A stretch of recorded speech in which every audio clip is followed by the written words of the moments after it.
Madame la présidente, messieurs les ministres, madame la ministre, madame la rapporteure générale, madame la présidente de la commission des affaires sociales, mes chers collègues, chacun ici le vit dans sa propre circonscription. Les difficultés d'accès aux soins sont devenues une réalité, l'une des préoccupations majeures de nos concitoyens.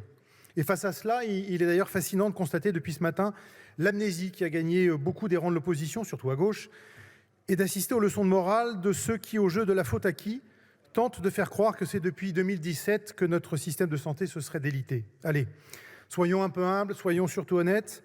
Nos compatriotes payent plein pot l'accumulation de 30 ans de décisions politiques et administratives malheureuses, de sous-investissement chronique, de déconsidération progressive des professions du soin et de l'accompagnement des plus fragiles. Mais il n'y a pas que cela.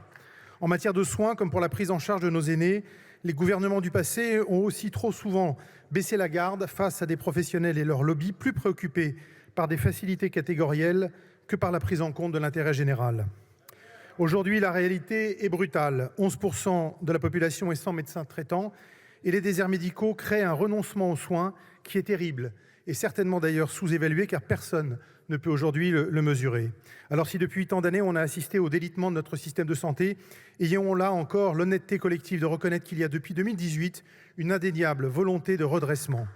Et en cela, ce PLFSS 2023 est un pas supplémentaire dans un continuum qui va dans le bon sens. Un pas supplémentaire dans la droite ligne du plan Ma Santé 2022.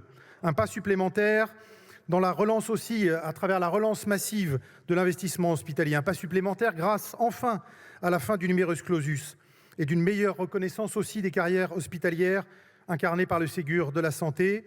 Un pas supplémentaire aussi à travers l'accompagnement financier réel des hôpitaux ces dernières années, notamment pendant la crise. Alors, nous voyons se dessiner un chemin de redressement voulu par Emmanuel Macron depuis 2018 pour remettre d'aplomb notre système de santé et notamment notre appareil hospitalier qui, déjà fragile, a été tant malmené par la crise sanitaire. Tout cela prendra du temps et nous le savons bien.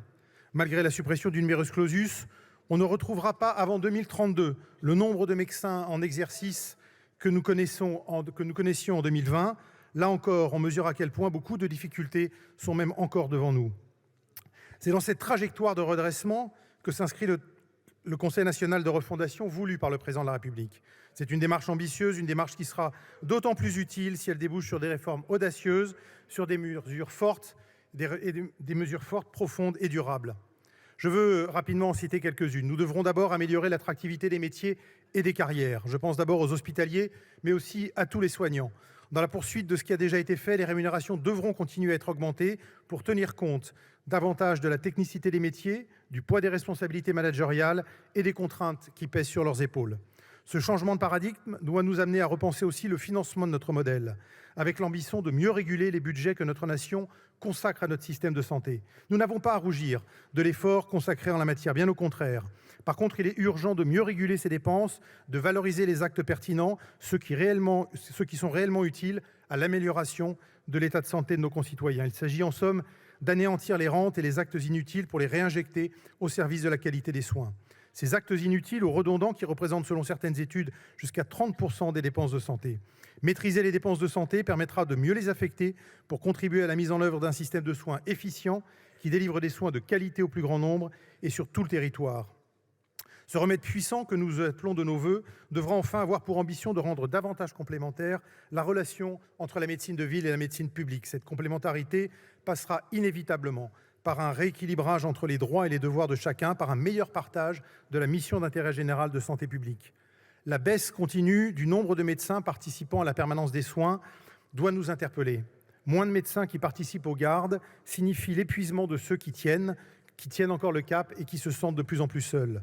Moins de médecins qui participent aux gardes, ce sont davantage de patients sans réponse ou avec des demi-réponses. Et c'est pourquoi je considère que ce levier de la participation de tous les professionnels à la permanence des soins est un levier essentiel. Ma conviction, mes chers collègues, partagée, je le sais, par le gouvernement, est que nous sommes au pied du mur et convaincus qu'il faut redoubler d'efforts pour redresser un système de santé essentiel à notre pacte républicain. Ce PLFSS est un pas supplémentaire, un pas positif. Le chemin reste long, mais le groupe Horizon sera au rendez-vous du soutien de ce PLFSS. Merci beaucoup.